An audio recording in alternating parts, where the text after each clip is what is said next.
नमस्कार। आज की कहानी है कांदा के नरभक्षी की।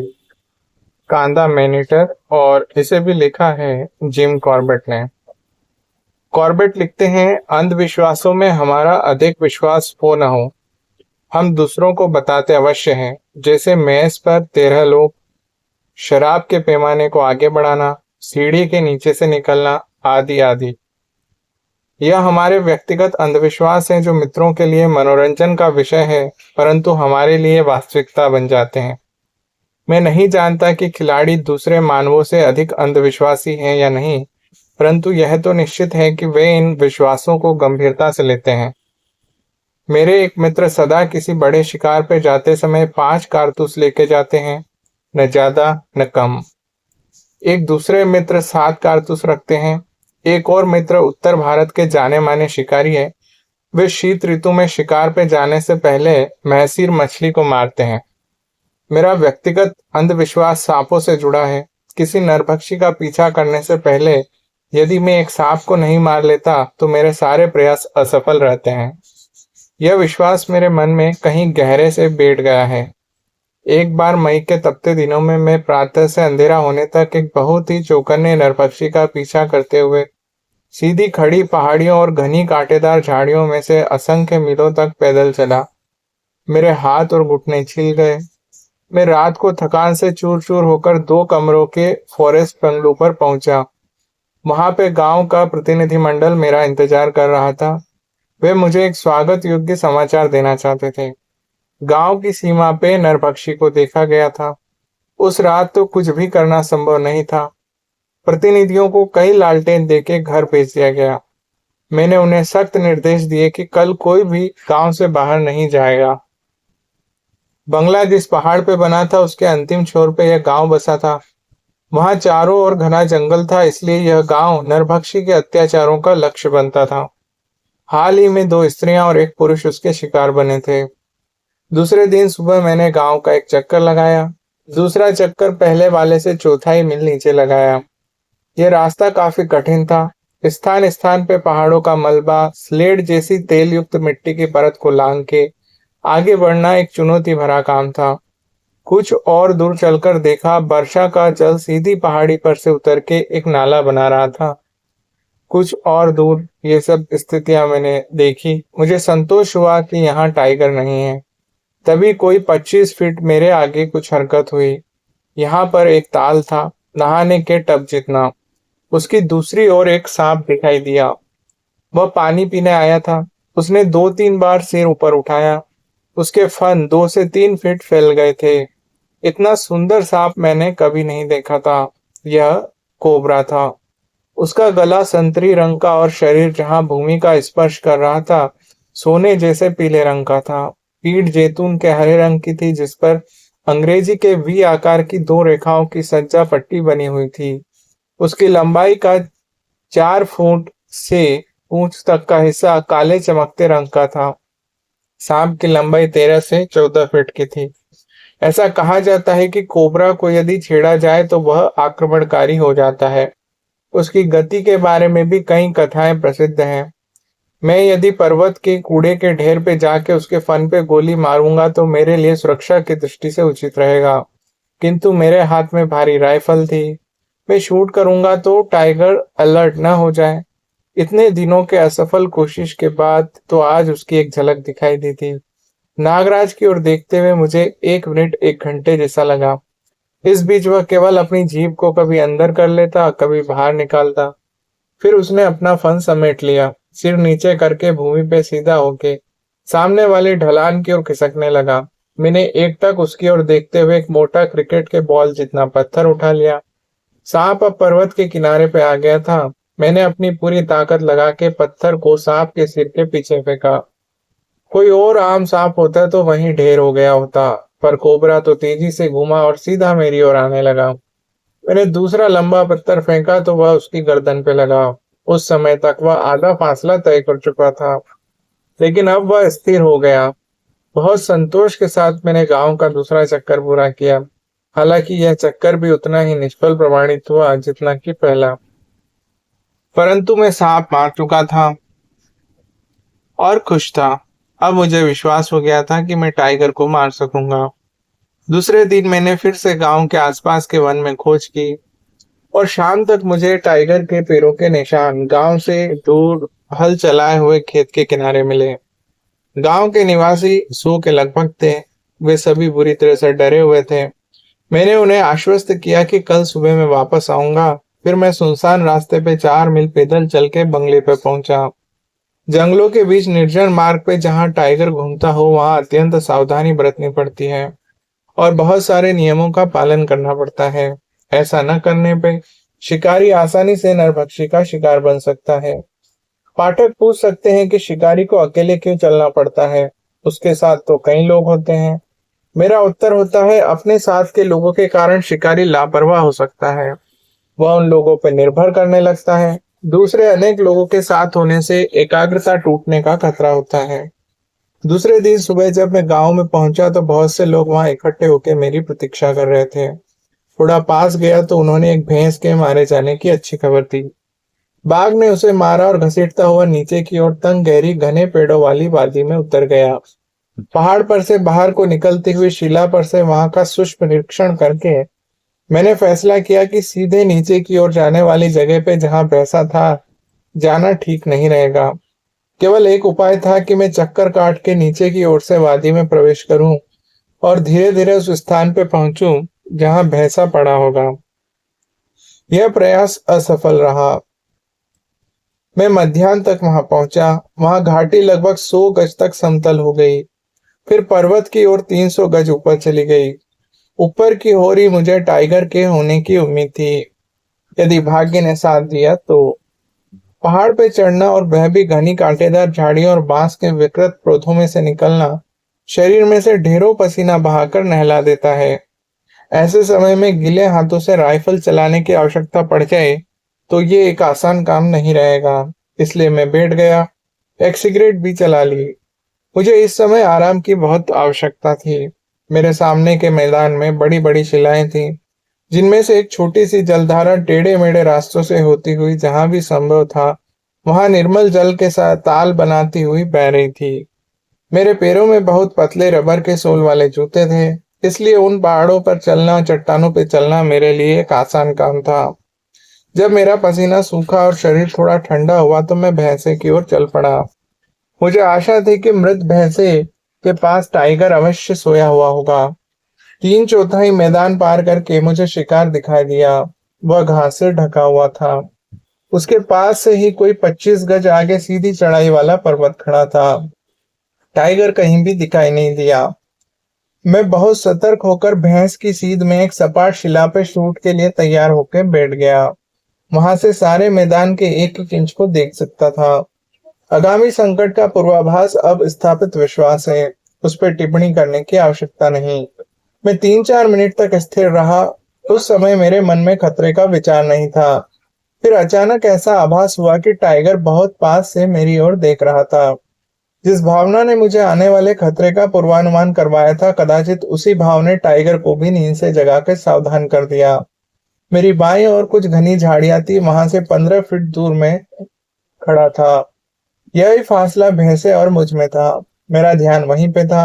अब झाड़ियों में कुछ हरकत हुई और दूसरे पल मैंने टाइगर को तेज गति से पहाड़ पे चढ़ते देखा। जब तक मैं राइफल उठा के निशाना लगाता वह लताओं से घिरे हुए पेड़ों के पीछे ओझल हो गया। उसने लगभग 60 गज का फासला तय किया होगा कि वह मुझे फिर से दिखाई दिया। जैसे ही वह चट्टान से कूदने वाला था, मेरी गोली लगने से वह गर्जना करता हुआ पहाड़ से नीचे गिर गया। उसके साथ बहुत सारे पत्थर भी लुढ़क गए। टूटी हुई पीठ के साथ वह जब मेरे पैरों के पास आ पड़ेगा तो मैं क्या करूंगा, मैं यही सोच रहा था कि मैंने बहुत निराशा के साथ उसे दूसरी ओर लुढ़कते देखा। वह सूखे बांसों के बीच से पहाड़ के कंधे से टकरा के वादी की दूसरी ओर जा पड़ा। बाद में मुझे पता चला कि 75 डिग्री एंगल पे चलाई गई गोली बाघ की बाईं कोहनी पे लगी थी और उसकी हड्डी का कुछ टुकड़ा टूट गया था। विनोदी लोगों ने उसका नाम फनी बोन रख दिया था। गोली उसके बाद चट्टान से टकरा के वापस बाघ के जबड़े में लगी। उनमें से कोई भी घाव चाहे कितनी भी पीड़ा देने वाला रहा होगा, पर उससे बाघ मर नहीं सकता। परिणाम केवल रक्त की एक क्षीण रेखा थी जो दूसरी वादी में घनी झाड़ियों तक गई थी। उसके पास जाना तो सुसाइड करने जैसा था। मेरी गोली की आवाज गांव तक पहुंची। प्रतीक्षा में खड़े गांव के निवासियों की भीड़ पहुंची तो सब निराश हुए। मेरी बहुत ध्यान से बनाई गई योजना असफल सिद्ध हुई थी। शिकार किए गए भैंसे के पास गया तो यह देखा कि उसका कुछ भाग खाया हुआ था। मुझे थोड़ा सा आश्चर्य हुआ। अवश्य ही टाइगर रात को यहाँ आया होगा और उसने हल्का नाश्ता किया होगा। इस बात से मुझे खुशी भी हुई कि मुझे बाघ को निपटाने का एक और मौका मिल सकता है। अब दूसरे शॉट के लिए केवल एक ही रास्ता था कि मैं भैंसे के पास किसी पेड़ पर बैठ के टाइगर की प्रतीक्षा करूं। इसके बाद एक कठिनाई सामने आ गई। उस स्थान पे कोई भी पेड़ सुविधाजनक फासले पर नहीं था। इसी प्रकार अतीत में मुझे सारी रात टाइगर की प्रतीक्षा में जमीन पे ही रुकना पड़ा था, जिसके क्षोभ से मैं आज तक उभर नहीं पाया। मैं अभी तक निर्णय नहीं कर पाया था कि क्या किया जाए। उसी समय मुझे टाइगर की चुनौती सुनाई दी। यह आवाज नीचे वादी में से थी, जहां से चलकर मैं कल आया था। यह एक स्वागत योग्य अवसर था। अब मैं इस स्थान से ऊपर आते हुए टाइगर को शूट कर सकता था। टाइगर को अट्रैक्ट करने के लिए अनुकूल स्थितियां होती है। पहली, जंगल में जब वह मादा की खोज में उन्मुक्त होकर हिंसात्मक व्यवहार कर रहा हो, और दूसरी, जब वह गंभीर रूप से घायल न हुआ हो। यह बात निश्चित रूप से सभी खिलाड़ी मानते हैं कि बाघ को धोखा देने के लिए शिकारी को आवाजें निकालने की कला आनी चाहिए। जिस रास्ते पे बाघ के आने की संभावना हो वहीं से आवाजें निकालना सही रहता है। बाघ सदा घनी झाड़ियों और लंबी घनी घास वाले रास्ते पर से आता है। खिलाड़ी को सदा पास से निशाना लगाने के लिए अपने को तैयार रखना चाहिए। मैं जानता हूं कि बहुत से खिलाड़ी मेरी इस बात से सहमत नहीं होंगे कि हल्की चोट वाले बाघ अवसर के अनुकूल दी गई आवाज से आ जाएंगे। मैं इन सबसे कहूंगा कि बिना प्रयोग करे किसी भी प्रकार का निर्णय देना उचित नहीं है। खैर, वर्तमान प्रसंग में यद्यपि टाइगर ने मेरी प्रत्येक आवाज का 1 घंटे तक उत्तर दिया, तथापि वह मेरे पास तक नहीं आया। मेरी इस असफलता का कारण यह था कि मैं उस स्थान से उसको पुकार रहा था जहां पे उसका अनुभव बहुत ही खराब था। मैंने जिस वृक्ष को अपने लिए चुना था वह किनारे पे सीधा खड़ा था। उसकी एक शाखा भूमि से 8 फीट ऊपर थी और सुविधाजनक थी। उस पे बैठकर मैं 30 फीट दूर सीधे शिलाओं से भरी खड्ड के ऊपर था। मुझे आशा थी कि टाइगर यहीं आएगा। पेड़ का फैसला होने के बाद मैं पहाड़ पे वापस आ गया, जहां मेरे निर्देशानुसार मेरे आदमी मेरे लिए नाश्ता लेकर आए थे। संध्या 4 बजे मैंने पेड़ की शाखा पर आराम से बैठने की तैयारी कर ली थी। अपने साथियों को छोड़ते समय मैंने उनको कहा कि वे कल सूर्य उदय होने होते समय पर्वत पर से कू कू की ध्वनि करें। यदि मैं तेंदुए की आवाज निकालूं तो उन्हें सतर्क होकर बैठना होगा। यदि मेरी ओर से कोई उत्तर न आए तो वे दल बनाए और अधिक से अधिक लोगों को इकट्ठा करके वादी के दोनों किनारों पे आते हुए शोर मचाएं। वृक्ष पे किसी भी स्थिति में सोने की आदत मैंने बना ली है। मैं थका हुआ था, इसलिए मेरी शाम आराम से सोते हुए बीती। पर्वतों के शिखर पर से सूर्यास्त हो रहा था। उसी समय मुझे लंगूर की अलर्ट वाली आवाजें सुनाई दी। मैं पूरी तरह से जागृत अवस्था में आ गया। मैंने लंगूर को खोजने का प्रयास किया तो वह वादी के दूसरी ओर पेड़ पे बैठा दिखा। कदाचित वह मुझे देखकर तेंदुआ समझ बैठा था और थोड़ी थोड़ी देर पर चेतावनी दे रहा था। अंधेरा होते ही वह शांत हो गया। घंटा दर घंटा मैंने अपनी आंखों और कानों पर जोर दिया कि कुछ दिखाई दे, कुछ सुनाई दे। अचानक पर्वत से लुढ़कता हुआ एक पत्थर मेरे पेड़ पे आकर लगा। मैं चौंक गया। पत्थर के बाद भारी पर नर्म पैरों वाले पशु की थाप सुनाई दी। निसंदेह वह टाइगर ही था। पहले तो मैंने सोचा कि टाइगर ऊपर जाने के बजाय गलती से इस ओर आ रहा था। जल्द यह विचार भंग हो गया जब वह गंभीर आवाज में घुरघुराने लगा। वह मेरी पिछली ओर था। स्पष्ट था कि जब मैं नाश्ता कर रहा था और बाद में पेड़ पे सोने की व्यवस्था कर रहा था, उसी बीच टाइगर ने वादी में प्रवेश किया होगा। लंगूर ने भी मुझे देख लिया होगा और सबको चेताया होगा। अब परिस्थितियां अप्रत्याशित थी। उससे बहुत कुशलता से निपटने की जरूरत थी। रात के अंधेरे में मुझे दिन की आरामदायक शाखा पर कुछ बदलाव करना पड़ा। मैं राइफल से फायर करके टाइगर को भगाने की कोशिश कर सकता था, परंतु मैंने इस क्रिया के भयंकर परिणाम देखे थे।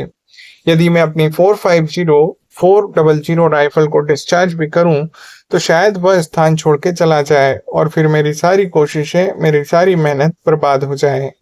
मुझे पता था कि टाइगर छलांग नहीं लगाएगा क्योंकि वह जानता होगा कि ऐसा करने पर वह सीधा 30 फीट नीचे चट्टानों पर गिरेगा। मगर उसे नीचे छलांग लगाने की आवश्यकता नहीं थी क्योंकि वह अपनी पिछली टांगों पर खड़े होकर आसानी से मुझ तक पहुंच सकता था। मैंने राइफल उठा के उसे सीधा किया। मैंने दो नाली को बाईं बांह और वाम पक्ष में ढकेला, सेफ्टी लेज को ऊपर किया। मेरी इस हरकत का उत्तर बाघ ने अपनी पहली गुड़गुड़ाहटों से कहीं अधिक और ऊंची आवाज में दिया। अब यदि वह मेरी ओर आता है तो उसे निश्चित मेरी राइफल के संपर्क में आना पड़ेगा, जिससे घोड़े पर मेरी उंगलियां घिरी हुई थी। चाहे मैं उसे मार न भी सकूं, फिर भी इस दुविधा में मुझे पेड़ पर और ऊंचे चढ़ने का अवसर मिल जाएगा। समय खींचता गया और अंत में टाइगर पहाड़ी क्षेत्र में घूमते घूमते घुरघुराते हुए थक चुका था और खड पर से छलांग लगाकर वह दूसरी ओर कूद गया। थोड़ी देर में मुझे स्वागत योग्य आवाज सुनाई दी। वह थी भैंसे की हड्डियों के टूटने की। आखिरकार मुझे कष्टकर स्थिति से उबरने का अवसर मिला। उसके बाद सारी रात मुझे शिकार को खाने की आवाजें आती रही। सूर्योदय हो रहा था पर वादी अब भी अंधेरे में थी। जब पहाड़ से मेरे साथियों की कू कू की आवाज आई, लगभग उसी समय मैंने देखा कि टाइगर तीव्र गति से मेरी बाईं ओर की पहाड़ी पर जा रहा था। उस धुंधलके में रात भर की मेरी थकी हुई आंखों के लिए लक्ष्य साधना काफी कठिन था। फिर भी मैंने ट्रिगर दबा दिया।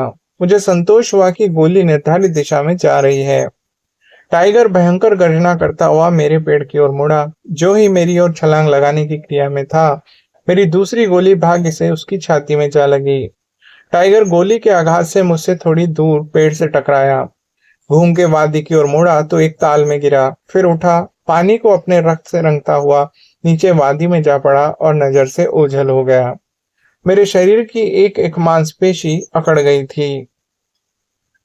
रात भर पेड़ की कठोर शाखा पर बिताकर यह तो होना ही था। मेरे शरीर की एक एक मांसपेशी अकड़ गई थी। रात भर पेड़ की कठोर शाखा पर बिताकर यह तो होना ही था। मैं पेड़ से उतरा। मेरे कपड़े बाघ के रक्त से सने हुए थे। मैंने अपने अंगों की मालिश की और तब जाकर मैं उसका पीछा करने लायक हुआ। वह थोड़े से फासले पर पर्वत की जड़ में एक दूसरे ताल के बीच में मरा हुआ मिला। मेरे निर्देशों के विपरीत मेरे आदमियों ने ढलान पे इकट्ठा होना आरंभ कर दिया था।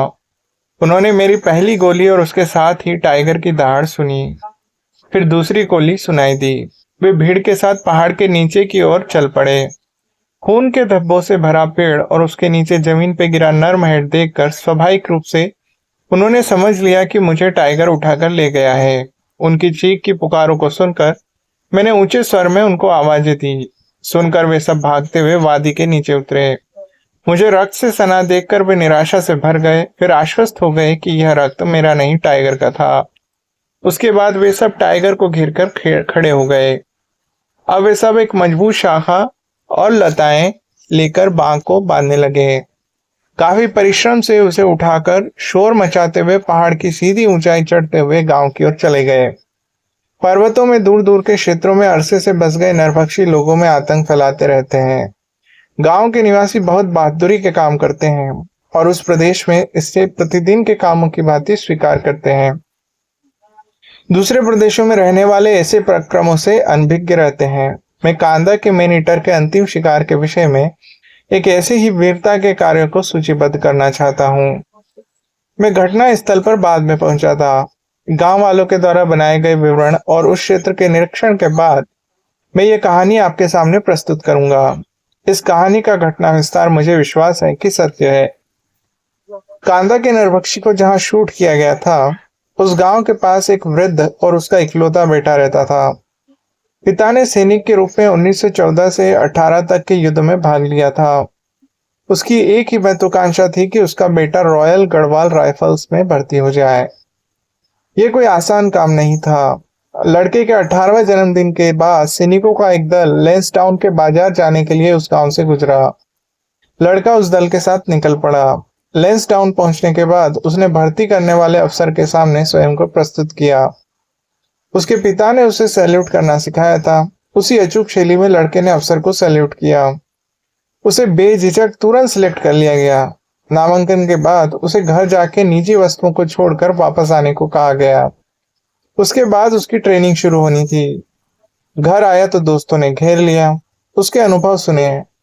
फिर बताया कि उसका पिता गांव की सीमा पर अपने छोटे से खेत में हल चलाने गया है और रात तक ही घर आएगा। लड़के के दूसरे कामों में से एक था पशुओं के लिए चारा इकट्ठा करना। उसने पड़ोसी के घर में खाना खाया और 20 लोगों के साथ पत्ते इकट्ठे करने चला गया। मैंने आपको पहले बताया था कि यह गांव पहाड़ पे स्थित है। ये जंगलों से घिरा हुआ है। इन जंगलों में घास काटती हुई 2 स्त्रियों को बाघ मार चुका है। कई महीनों तक पशुओं को पेड़ के पत्ते खिलाकर ही पाला गया था। प्रत्येक दिन पुरुषों को जरूरत की चीजें लाने के लिए आगे जाना पड़ता था। उस दिन 21 पुरुषों की एक टोली खेतों से आगे ऊंचा पर्वत पार करके वादी की ओर निकल गई। ये वादी पूर्व की ओर 8 मील तक जाती है।